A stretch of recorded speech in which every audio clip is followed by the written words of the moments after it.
नमस्कार दोस्तों, स्वागत है आपका ओनली पीसीएस पर। आज देखिए डेटा फैक्ट रिपोर्ट में आज हम लोग 13 जून का देखेंगे। 13 जून को क्या क्या इंपॉर्टेंट आया है और बहुत इंपॉर्टेंट आर्टिकल है। चलिए 6 आर्टिकल हम लोग डिस्कस करने जा रहे हैं। तो इस तरीके से देखिए, पहला है राजनीति का अपराधीकरण। इससे संबंधित आपको बहुत कुछ मिलने वाला है, डेटा फैक्ट रिपोर्ट और साथ साथ समितियाँ इंपॉर्टेंट मिलने वाली हैं जो सुझावों में आपको डालनी रहेंगी। तो मिस मत करिएगा। इस तरीके से आपके पास 6 आर्टिकल हैं। भारत बांग्लादेश रिलेशन पे है, उसको पूरा देखेंगे। इन्वायरमेंट पे है, उसको देखेंगे। इंटरनल सिक्योरिटी पेपर 3 से है, उसको देखेंगे। ठीक है, तो इसे पेपर 2 में आप डाल सकते हैं। पेपर 2 से संबंधित है ये, तो समितियाँ आपको बहुत इंपॉर्टेंट मिलने वाली हैं। ठीक है, तो मिस मत करिए, इसको पूरा देखना है। और ये पीडीएफ अगर चाहिए तो PDF only PCS Telegram channel है, उस पर आप ज्वाइन कर लीजिए। उस पर मिलती रहती है पीडीएफ आपको निरंतर। तो इसका लिंक भी नीचे डिस्क्रिप्शन बॉक्स में दिया है। और देखिए, साथ ही हमारे कुछ कोर्स चल रहे हैं, उनके बारे में जान लीजिए। क्रैश कोर्स से जुड़ना है तो जुड़ जाइए। संपूर्ण सिलेबस इसमें क्रैश कोर्स में आपका आंसर राइटिंग के माध्यम से कराया जाएगा। और इसमें आप नोट्स पाएंगे और इतना मैटर पाएंगे कि आपको जितना कुछ भी अलग से हमारे किसी कोर्स में जुड़ना नहीं रहेगा। इसके लिए क्रैश कोर्स की फीस है 4500 रुपये। जो भी चलेगा हमारा कोर्स, उसमें आपको ऐड किया जाएगा 4500 वाले में। और इसमें पेपर 5 और 6 की आंसर राइटिंग चल रही है। जिन्हें अलग से पेपर 5 और 6 करना है वो भी ज्वाइन कर सकते हैं। ये अभी स्टार्ट ही हुआ है। और ये आपका मेंस तक, जो मेंस होगा आपका जाके फरवरी में लगभग मानिए, तब तक आपका ये लगातार चलेगा आंसर राइटिंग। और ये वन टाइम फीस है 999 रुपये इसकी। तो अलग से इसमें जुड़ना है तो इसमें जुड़ जाइए। ठीक है, तो चलिए शुरू करते हैं। राजनीति का अपराधीकरण पर संबंधित आर्टिकल आज आया है, तो इसको देखते हैं। इसके महत्वपूर्ण बिंदु क्या है। राजनीति का अपराधीकरण। राजनीति में अपराधियों का बढ़ता प्रवेश भारतीय लोकतंत्र के लिए क्या गंभीर खतरा है। यह न केवल कानून और व्यवस्था को प्रभावित करता है, बल्कि राजनीतिक प्रक्रियाओं की जो विश्वसनीयता है उसको भी कमजोर करता है। उदाहरण देख लीजिए, जो 2023 की एक रिपोर्ट के अनुसार भारतीय संसद में 30% से अधिक सांसदों पर आपराधिक मामले दर्ज थे। और अभी तो देखिए इलेक्शन हुआ है, तो अभी आप करंट का जब मिलेगा तो आप ऐड कर लीजिएगा इसको। चुनाव आयोग का योगदान क्या है इसमें। इसने राजनीति के अपराधीकरण को रोकने के लिए कई ठोस कदम उठाए हैं, लेकिन ये पर्याप्त नहीं साबित हुए अभी। क्योंकि चुनाव आयोग ने 2022 में उम्मीदवारों को अपनी आपराधिक पृष्ठभूमि का खुलासा करने के लिए मजबूर किया था। देखिए, अभी जो 24 का इलेक्शन हुआ है, इससे संबंधित आपका जो डेटा है वो अब कुछ दिन बाद मिलना शुरू होगा। तो इसलिए आप इसको पुराने को कोट कर सकते हैं। देखिए आगे है कानूनी प्रावधानों की कमी है। इससे संबंधित राजनीति में अपराधीकरण को प्रवेश को रोकने के लिए मौजूदा कानून पर्याप्त नहीं है। उदाहरण देख लीजिए, उच्चतम न्यायालय ने 2023 में कहा कि आपराधिक पृष्ठभूमि वाले उम्मीदवारों को चुनाव लड़ने से रोकने के लिए कड़े कानून की जरूरत है। अगला पॉइंट है लोकतांत्रिक प्रक्रियाओं पर प्रभाव। इसका क्या पड़ेगा। तो इससे देखिए जो प्रक्रियाएं प्रभावित होंगी लोकतांत्रिक और प्रतिनिधियों की छवियों को धूमिल करता है। ये 2019 के जो चुनाव हुए थे उसमें 43% कितने 43% पर आपराधिक मामले दर्ज थे, जिससे जनता का विश्वास राजनीति पर से हटता जा रहा है इससे। तो ये नेगेटिव इम्पैक्ट डाल रहा है। अभी कितना है 2024 में, तो ये आपको साथ साथ में ऐड करते रहना है, क्योंकि अभी इसका आएगा डेटा तो आपको मिल जाएगा। समाज पर प्रभाव देखिए, राजनीति का अपराधीकरण पर नकारात्मक समाज पर प्रभाव पड़ता है, और जिससे कि सामाजिक सद्भाव और न्याय का ह्रास होता है, कमी होती है। उदाहरण देखिए, आपराधिक पृष्ठभूमि वाले नेताओं के प्रभाव के कई कारण कई क्षेत्रों में कानूनी व्यवस्था बिगड़ती है इससे। कुछ इस पर गठित समितियाँ हैं जिन्होंने सुझाव दिए हैं, ये आपके लिए बहुत इंपॉर्टेंट होने वाला है।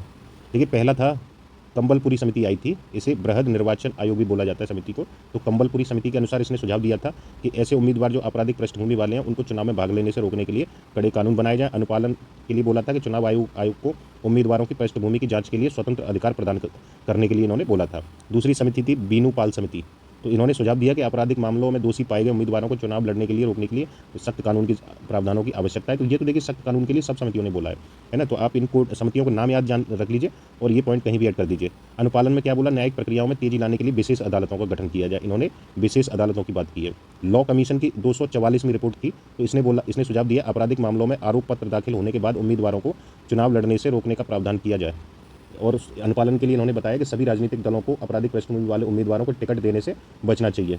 वंचित सामाजिक न्याय समिति आई थी। इसने सुझाव दिया कि राजनीतिक दलों को नैतिक और स्वच्छ छवि वाले उम्मीदवारों को प्राथमिकता देनी चाहिए। अनुपालन के लिए इन्होंने इसमें बोला है कि राजनीतिक दलों को आपराधिक पृष्ठभूमि वाले नेताओं को पार्टी से निष्कासित करने का अधिकार होना चाहिए इसमें। बोहरा समिति, ये बहुत इंपॉर्टेंट है। तो बोहरा समिति ने सुझाव दिया कि राजनीति के अपराधीकरण को रोकने के लिए व्यापक चुनाव सुधार की आवश्यकता है। अनुपालन के लिए इन्होंने कहा कि राजनीतिक दलों के आंतरिक लोकतंत्र को मजबूत किया जाए, जो पार्टी के अंदर होता है, और उम्मीदवारों की पृष्ठभूमि की जांच के लिए कड़े प्रावधान बनाए जाएं। अब इसमें न्यायिक सुधार के लिए देखिए बोला है इसमें कि न्यायिक प्रक्रिया को तेज करने के लिए विशेष अदालतों का गठन इन्होंने भी बोला है। विशेष अदालतों का गठन किया जाए और लंबित मामलों का शीघ्र निपटारा किया जाए। समाधान के कुछ उपाय हैं, उनको आप डाल सकते हैं। कड़े कानून बनाए जाए आपराधिक पृष्ठभूमि वाले उम्मीदवारों को चुनाव लड़ने के लिए। ये तो सुझाव सबने दिया ही है, तो आप भी डाल सकते हैं। जैसा कि कंबलपुरी समिति और बीनूपाल समिति के सुझावों के आधार पर नए कानून लागू किए जाए। नैतिक शिक्षा में क्या है कि राजनीतिक दलों को नैतिक और ईमानदार उम्मीदवारों को प्रोत्साहित करना चाहिए। सुझाव है कि इसमें वंचित सामाजिक न्याय समिति के सुझावों को लागू करके राजनीतिक दलों की जिम्मेदारी तय की जाए। तो ये आप सुझाव जो है इस तरीके से लिखने हैं आपको एग्जाम में अगर आए कभी। तो देखिए ये सेम जान लीजिए, जो हम लोग आर्टिकल जो डिस्कस करते हैं वो आपके जो क्वेश्चन फॉर्मेट में ही है पूरे। ये इस तरीके से आप पूरा लिख सकते हैं और इनकी पीडीएफ आपको मिल जाती है। पीडीएफ को आप प्रिंट आउट निकलवा सकते हैं। प्रिंट आउट निकलवा के अपना सेल्फ नोट्स तैयार कर सकते हैं। इससे जन जागरूकता बढ़ाई जाए, जनता को अपने अधिकारों और कर्तव्यों के प्रति जागरूक किया जाए ताकि वो सही उम्मीदवारों का चयन कर सकें। सुझाव में चुनाव आयोग द्वारा जन जागरूकता अभियान चलाई जाए। न्यायिक सुधार में क्या किया जाए, न्यायिक सुधारों को प्रक्रिया है उसको तेजी से लागू करने के लिए सुधार किए जाने चाहिए। सुझाव देख लीजिए, लॉ कमीशन की 244वीं रिपोर्ट और बोहरा समिति के आधार पर विशेष अदालतों का गठन किया जाए। तो ये देखिए पॉइंट अगर आपने डाल दिए तो इतना स्ट्रॉन्ग आपका आंसर बन जाएगा। जो लोग देखिए इसका महत्व वही समझ पाएंगे जो लोग मेंस रेगुलर देते हैं और जो अनभिज्ञ हैं, सिर्फ वो चीज़ें जैसे प्री नहीं होता है जिनका, या फिर केवल और केवल वो दिखावे पे जाते हैं कि बड़े बड़े बोल हों जहाँ पे, तो वो उनके लिए ये प्लेटफॉर्म नहीं है। अब जितने भी जुड़े हैं हमारे स्टूडेंट वो सारे मेंस देने वाले हैं और वो सब जानते हैं इसकी महत्व क्या है। मेंस के दृष्टिकोण से ये प्रश्न देख लीजिए, आपको लिखना है ये, ठीक है। अगला देख लेते हैं, ये देख लीजिए, आप नोट डाउन कर लीजिए, पीडीएफ मिल जाएगा उसमें से देख लीजिए। सियासी खींचतान में फंसी प्यासी दिल्ली, तो ये आपके जल संकट से संबंधित आर्टिकल है, बहुत इंपॉर्टेंट है। जल संकट की स्थिति दिल्ली में देखिए, पानी की भारी कमी है जो गर्मी के मौसम में और भी गंभीर हो जाती है। जल संकट से न केवल आम जनता प्रभावित होती है बल्कि इसके कारण कई सामाजिक और स्वास्थ्य समस्याएं भी उत्पन्न होती हैं। उदाहरण देख लीजिए, गर्मी के महीने में दिल्ली के कई इलाकों में पानी की आपूर्ति में भारी कमी होती है जिससे लोगों को पानी के टैंकरों पर निर्भर रहना पड़ता है। राजनीतिक खींचतान हो रही है, दिल्ली का जल संकट राजनीतिक खींचतान का एक प्रमुख कारण है। विभिन्न राजनीतिक दलों के बीच जलापूर्ति और प्रबंधन को लेकर अक्सर विवाद होते रहते हैं। उदाहरण देख लीजिए, दिल्ली और हरियाणा सरकार के बीच यमुना नदी के जल बंटवारे को लेकर विवाद है। जल प्रबंधन की कमी है, एक प्रमुख कारण है ये, जल प्रबंधन की कमी और खराब प्रशासन। जल आपूर्ति के स्रोतों को उचित उनका प्रबंधन करने के कारण भी पानी की कमी बढ़ती जा रही है इसमें। उदाहरण देखिए, दिल्ली जल बोर्ड की अनियमितता और जल आपूर्ति की प्रणाली में सुधार की आवश्यकता है। आबादी का भी दबाव है दिल्ली पर, क्योंकि दिल्ली भी बढ़ती आबादी के कारण जल संसाधनों पर दबाव बढ़ता जा रहा है। अधिक जनसंख्या के कारण पानी की मांग बढ़ रही है तो आपूर्ति लेकिन सीमित है। आंकड़े बताते हैं कि 2023 की रिपोर्ट के अनुसार एक दिल्ली की आबादी 2 करोड़ से अधिक है जिससे जल संकट की समस्या और भी गंभीर हो रही है। जल प्रदूषण देख लीजिए, यमुना नदी समेत कई जल स्रोतों का प्रदूषण भी जल संकट का एक प्रमुख कारण है। प्रदूषित जल स्रोतों के कारण पानी की गुणवत्ता में कमी आ रही है। उदाहरण देखिए, यमुना नदी का जल प्रदूषण, इसके कारण पेयजल की गुणवत्ता में भी गिरावट आई है। छठवां देख लीजिए, अब ये पॉइंट है, समाधान के उपाय क्या होने चाहिए।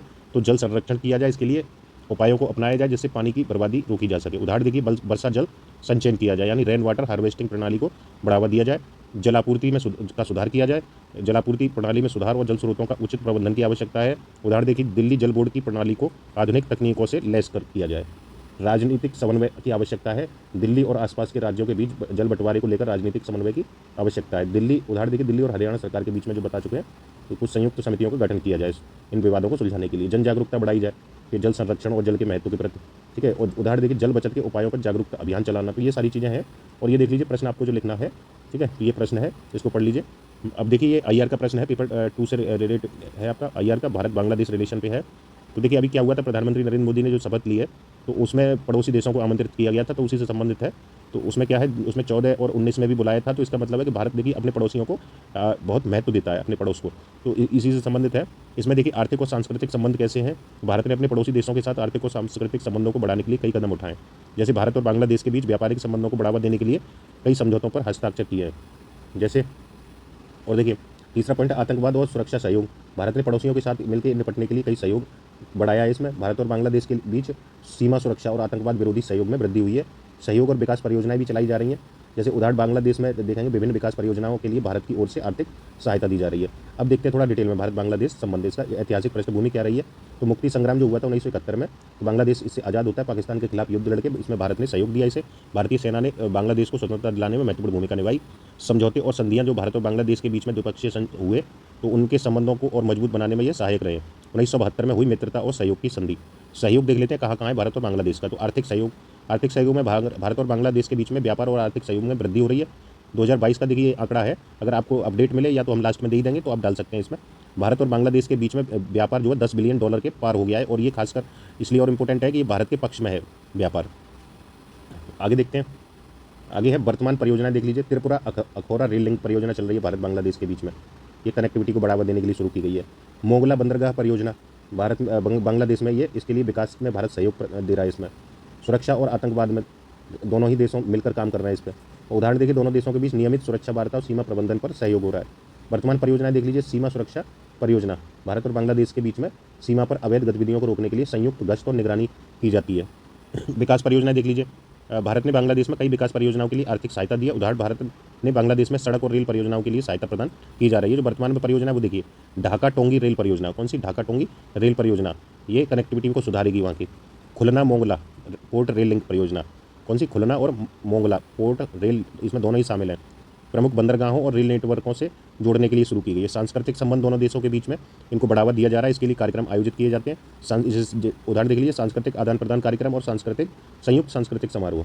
आगे देखते हैं, वर्तमान परियोजनाएं देखिए, सांस्कृतिक से संबंधित सांस्कृतिक विनियमन कार्यक्रम चल रहे हैं दोनों देशों के बीच में, ठीक है, बढ़ावा देने के लिए नियमित आयोजित होते हैं। बांग्लादेशी छात्रों के लिए छात्रवृत्ति भी भारत देता है, शिक्षा के क्षेत्र में दी जाती है छात्रवृत्ति। अब विरोध और कुछ चुनौतियां हैं इनके बीच में, जैसे तीस्ता, यहाँ तीस्ता कर लीजिए, तीस्ता जल बंटवारा विवाद है भारत और बांग्लादेश के बीच में, और इस मुद्दे पर कई दौर की वार्ता होने के बावजूद भी अभी ठोस कदम नहीं निकल पाया है। अवैध प्रवास भी एक समस्या है, चुनौती है। बांग्लादेश से भारत में ये गंभीर समस्या है प्रवास की, दोनों देशों के बीच तनाव का ये कारण बनती है।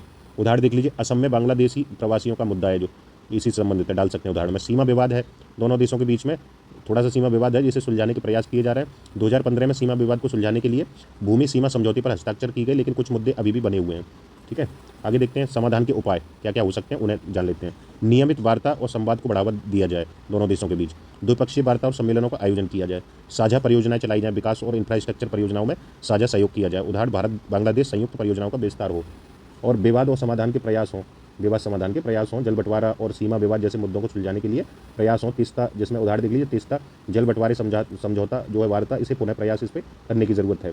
सुरक्षा सहयोग बढ़ाने की जरूरत है, आतंकवाद और सीमा सुरक्षा में सहयोग को और मजबूत करने की आवश्यकता है। उदाहरण देखिए, नियमित सुरक्षा बैठकें और संयुक्त अभ्यास किए भी जा रहे हैं। कौन कौन से अभ्यास किए जा रहे हैं, पीटी के लिए इंपॉर्टेंट है भारत बांग्लादेश में, तो बताइए आप, तो उनको भी कोट कर सकते हैं। ये प्रश्न है आपका जो लिखना है आपको, ठीक है, 200 वर्डों में, तो इसे लिख सकते हैं आप। पीडीएफ में देख लीजिए बाकी चीज़ें। आंतरिक सुरक्षा को खतरा, इस पर आंतरिक सुरक्षा से संबंधित आपको बहुत कुछ मिलने वाला है। पहला, आतंकी हमले और सुरक्षा चुनौतियां। देखिए, जम्मू कश्मीर, पंजाब, पूर्वोत्तर राज्य में आतंकी हमले और हिंसात्मक गतिविधियां बढ़ता खतरा आंतरिक सुरक्षा के लिए एक गंभीर चुनौती बन गया। उदाहरण देखिए, 2024 में जम्मू कश्मीर में हुए आतंकी हमलों की संख्या में 20% की वृद्धि हुई है।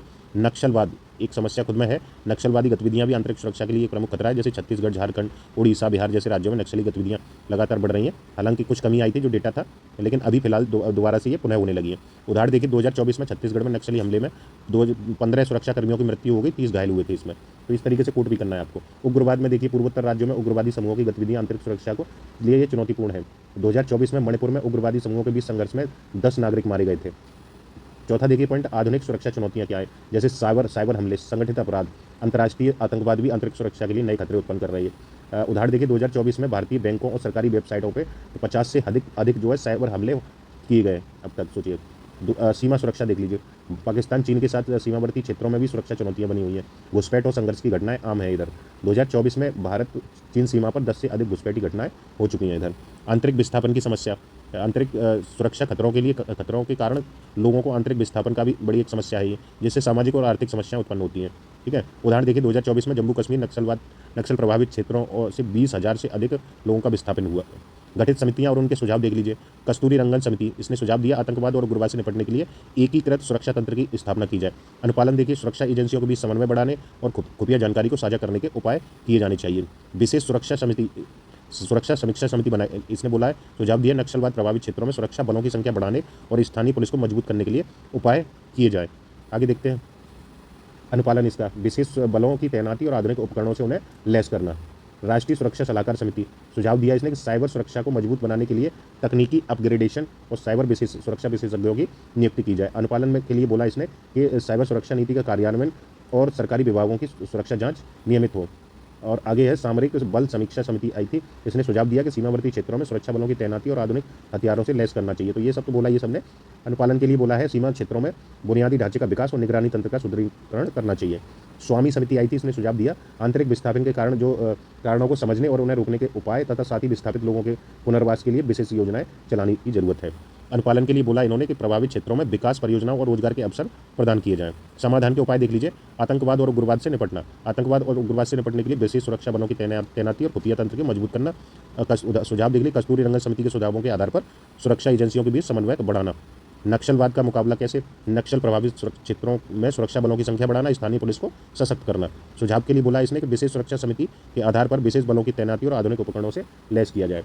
और साइबर सुरक्षा के लिए देखिए क्या क्या सुझाव है, तो इसे मजबूत बनाने के लिए तकनीकी अपग्रेडेशन, साइबर सुरक्षा विशेषज्ञों की नियुक्ति, जैसा कि इसने राष्ट्रीय साइबर सुरक्षा सलाहकार समिति ने बोला है, इसके सुझावों को कार्यान्वित किया जाए, जो राष्ट्रीय साइबर सुरक्षा नीति है उसको। सीमा सुरक्षा के लिए क्या है उपाय, कि सीमा सुरक्षा जो सीमावर्ती क्षेत्रों में सुरक्षा बलों की तैनाती, और वही सेम पॉइंट है, सबने ज़्यादातर बोले हैं, तो इनके लिए सुझाव भी आप दे सकते हैं कि बुनियादी ढांचे का विकास और निगरानी तंत्र का सुदृढ़ीकरण हो इसका। आंतरिक विस्थापन का समाधान हो, इनके कारणों को समझने रोकने के उपाय, जैसा कि स्वामी समिति के हम लोग बता ही चुके हैं, विकास परियोजना चलाई जाए, रोजगार के अवसर दिए जाएं। तो इससे संबंधित प्रश्न है ये, आप इसे लिख सकते हैं 200 वर्णों में, देख लीजिए PDF मिल जाएगा। सुधारों पर सहमति बनाने का समय है। उन्होंने बोला है कि सुधारों की आवश्यकता क्या है वर्तमान में। देखिए, आर्थिक और सामाजिक चुनौतियों के समाधान के लिए सुधारों की आवश्यकता है। इन सुधारों के माध्यम से देश की आर्थिक वृद्धि को गति दी जा सकती है। उदाहरण देखिए, कृषि क्षेत्र में, शिक्षा में, स्वास्थ्य में, श्रम सुधारों की आवश्यकता है। राजनीतिक सहमति की आवश्यकता है। इन सुधारों को लेकर सफलतापूर्वक लागू करने के लिए सहमति की विभिन्न राजनीतिक दलों के बीच आवश्यकता है। जैसे उदाहरण GST सुधार को लागू करने में जो राजनीतिक सहमति, इसका उदाहरण है। कृषि सुधार के लिए देखिए, कृषि क्षेत्र में विभिन्न सुधारों की आवश्यकता है ताकि किसानों की आय में वृद्धि हो और कृषि उत्पादकता में सुधार हो सके। उदाहरण देखिए, कृषि कानूनों में संशोधन, MSP प्रणाली का पुनर्मूल्यांकन हो। श्रम सुधार किए जाएं, इसके माध्यम से रोजगार के अवसरों को बढ़ाना और श्रमिकों के हितों की सुरक्षा करना आवश्यक है। उदाहरण देखिए, 2020 में लागू किए गए श्रम संहिता यानी लेबर कोड सुधार, इस तरीके से और इन्हें इन्हीं पर कार्य किया जाए। शिक्षा और स्वास्थ्य सुधार इस क्षेत्र में भी आवश्यकता है ताकि नागरिकों को बेहतर शिक्षा और स्वास्थ्य मिल सके। राष्ट्रीय शिक्षा नीति 2020 और आयुष्मान भारत योजना, इनको अच्छे से इम्प्लीमेंटेशन इनका जरूरी है। आर्थिक सुधारों की आवश्यकता है, इनमें निवेश को प्रोत्साहित करना, आर्थिक विकास को बढ़ावा देना आवश्यक है। Make in India, startup India, आत्मनिर्भर भारत अभियान, इनको डाल सकते हैं। इन जैसी योजनाओं को और अच्छे से इम्प्लीमेंट और नई योजनाओं को इनको विस्तार देने की जरूरत है। बुनियादी ढांचा सुधार की आवश्यकता है, जैसे परिवहन, संचार, ऊर्जा क्षेत्रों को मजबूत किया जाए। भारतमाला परियोजना, उजाला परियोजना, ये उदाहरणों में इनको डाल सकते हैं। इस तरीके की परियोजनाओं पर कार्य और किया जाए। संस्थागत सुधार, सरकारी संस्थाओं और प्रक्रियाओं में सुधार की आवश्यकता है ताकि प्रशासनिक दक्षता और पारदर्शिता बढ़ाई जा सके। उदाहरण देख लीजिए, डिजिटलीकरण और गवर्नेंस का विस्तार किया जाए। निवेश का माहौल बनाया जाए, इसे विदेशी और घरेलू निवेश को आकर्षित करने के लिए और व्यापार के अनुकूल माहौल बनाया जाए। FDI नीति में सुधार हो। और सुधारों का प्रभाव देख लीजिए, सुधारों के माध्यम से आर्थिक वृद्धि, रोजगार सृजन और सामाजिक समृद्धि में वृद्धि हो सकती है। उदाहरण देखिए, 1991 में आर्थिक सुधारों के परिणाम स्वरूप भारतीय अर्थव्यवस्था की वृद्धि दर में वृद्धि हुई थी। इसको आप डाल सकते हैं। ये प्रश्न है आपके लिए, इसको लिखना है। अगला है, और ये लास्ट है आपका, तो इसको देख लेते हैं, जल्दी से फिनिश हो जाएगा क्योंकि ये बारिश की बूंद बूंद सहेजने का समय है। तो ये जो जल संकट है उसके समाधान के लिए है। जो जल संकट की गंभीरता, मानसून के दौरान जल संकट की भारी मात्रा में बह जाना और बाद में जल की कमी का सामना करना एक गंभीर समस्या है। 2024 की गर्मियों में महाराष्ट्र के मराठवाड़ा क्षेत्र में गंभीर जल संकट देखा गया। पेयजल की भारी कमी, अभी इससे ऊपर आर्टिकल देखा ही था, दिल्ली का उदाहरण आपने, अभी मराठवाड़ा का भी देख लीजिए। वर्षा जल संचयन की आवश्यकता है, जैसा कि हमने बोला, ऊपर भी बताया इस पॉइंट को। उदाहरण देख लीजिए, चेन्नई में 2019 में भारी बारिश के बावजूद जल संकट का सामना करना पड़ा क्योंकि वर्षा जल का सही तरीके से संचयन नहीं किया गया था। तकनीकी समाधान इसके क्या हो सकते हैं, तो इसमें विभिन्न तकनीकों को उपयोग किया जा सकता है, जैसे रेन वाटर हार्वेस्टिंग, तालाबों का पुनर्निर्माण, भूजल का पुनर्भरण, इस तरीके से अपनाया जा सकता है। उदाहरण देखिए, दिल्ली के कई सरकारी स्कूलों में रेन वाटर हार्वेस्टिंग सिस्टम स्थापित किए गए, जिससे जल संकट को काफ़ी हद तक कम किया गया है इसमें ना। इसी तरीके की परियोजनाएं लागू करने की आवश्यकता है। अगला है सरकारी योजनाएं और नीतियाँ। इसमें सरकार ने जल संचयन और संरक्षण के लिए कई सारी नीतियाँ लागू की हैं, जैसे प्रधानमंत्री कृषि सिंचाई योजना के तहत जल संचयन और सिंचाई के लिए नई तकनीकों का उपयोग किया जा रहा है। जन भागीदारी बढ़ाई जाए इसमें, जल संचयन और संरक्षण के प्रयासों में जनता की भागीदारी महत्वपूर्ण है इसमें। आगे देखते हैं, उदाहरण देखिए, राजस्थान के अलवर जिले में तरुण भारत संघ एक NGO है, तरुण भारत संघ, तो इसके नेतृत्व में समुदायों ने 8600 जोहड़, ये वहाँ की इकाई है, 8600 जोहड़ पारंपरिक जल संचयन संरचनाएं हैं ये, इनका पुनर्निर्माण किया गया, जिससे भूजल स्तर में सुधार हुआ है। तो इस उदाहरण को आप कहीं भी कोट कर सकते हैं। शिक्षा और जागरूकता, जल संचयन के महत्व के बारे में जनता को शिक्षित और जागरूक किया जाए। उदाहरण देखिए, जल शक्ति अभियान के तहत देश भर में जल संरक्षण के प्रति जागरूकता फैलाने के लिए अभियान ये चलाया गया है। सफल उदाहरण देख लीजिए इसके, जल संचयन और संरक्षण के सफल उदाहरणों का अनुसरण करके जल संकट को कम किया जा सकता है। जैसे गुजरात के कच्छ क्षेत्र में वर्षा जल संचयन के माध्यम से जल संकट को काफ़ी हद तक नियंत्रित किया गया, तो ये कच्छ क्षेत्र का उदाहरण दे सकते हैं। भविष्य की चुनौतियाँ, जलवायु परिवर्तन और बढ़ती जनसंख्या के कारण भविष्य में क्या जल संकट की समस्या और भी गंभीर हो सकती है। इसलिए उदाहरण देख लीजिए, 2024 की रिपोर्ट के अनुसार भारत में 2030 तक जल की मांग उपलब्धता से 2 गुनी हो जाएगी। तो इसके लिए हमें प्रयास अभी से करने की आवश्यकता है। समग्र दृष्टिकोण अपनाने की जरूरत है जल संकट के समाधान के लिए, ठीक है, जिसमें तकनीकी समाधान, जन भागीदारी, सरकारी नीतियाँ सब शामिल हों। समग्र दृष्टिकोण, महाराष्ट्र सरकार द्वारा जल युक्त शिवार अभियान, क्या नाम है इसका, जल युक्त शिवार अभियान के तहत समग्र जल प्रबंधन प्रणाली का विकास किया गया है। तो ये आपके ऐसे उदाहरण हैं जिनको आप नोट डाउन करते रहिए, साथ साथ में आपके एग्जाम में बहुत इंपॉर्टेंट रोल निभाने वाले हैं ये। स्थायी विकास, जल संसाधनों का स्थायी विकास सुनिश्चित करने के लिए जल संचयन और संरक्षण आवश्यक है। उदाहरण देखिए, संयुक्त राष्ट्र के SDG 6 के तहत 2030 तक सभी के लिए जल और स्वच्छता उपलब्ध सुनिश्चित कराना, ये आपके लिए प्रश्न है, ये बहुत इंपॉर्टेंट। आप इनको लिखिए, क्या है ये, इस तरीके से आप लिखते रहेंगे ना, तो ये आपको देखिए फॉर्मेट पूरा ऊपर दे दिया जाता है। बस ये आंसर आपको लिख दिया, तो इसी फॉर्मेट का यूज़ करके आप आंसर लिखते रहिए। जो भी समितियाँ, उदाहरण ऐसे जैसे महाराष्ट्र में जलयुक्त शिवार अभियान, तो इनको आप ये कॉपी बना लीजिए, जिनको आप नोट डाउन डेली का डेली करते रहिए, क्योंकि ये आपको एग्जाम में बहुत लाभ देने वाले हैं। आप बाकी सबसे बहुत लीड कर जाएंगे, ठीक है। तो बाकी जिसको भी जुड़ना है वो इस नंबर पर संपर्क कर सकते हैं, 8527434727। और भी कोई आपको गाइडेंस की ज़रूरत हो या वो भी सब उनके लिए भी ये उपलब्ध है, ठीक है। तो आपको कैसा लगा वीडियो, ये लाइक करके बताइए, या कुछ भी सुझाव देने हो या कमेंट में वो आप दे सकते हैं। और अपने जो भी सहयोगी या सहपाठी हैं उनके लिए आप वीडियो को शेयर कर सकते हैं, क्योंकि देखिए काफ़ी कम व्यूज़ इन पे आते हैं। लोग वही है कि वो दिखावे पे ज़्यादा भागते हैं। ऊँची दुकान फीके पकवान वाली कहानी वो सबके साथ हर जगह लागू होती है, वो कुछ नया नहीं है। तो बाकी जिसको दिखावा करना है वो कहीं भी देख सकते हैं। और जो हमारे रेगुलर व्यूअर हैं, जो भी जुड़े हैं हमारे ओनली पीसीएस फैमिली के जितने मेंबर हैं, वो इन चीज़ों को समझते हैं। तो इसमें इतना ही है। Thank you.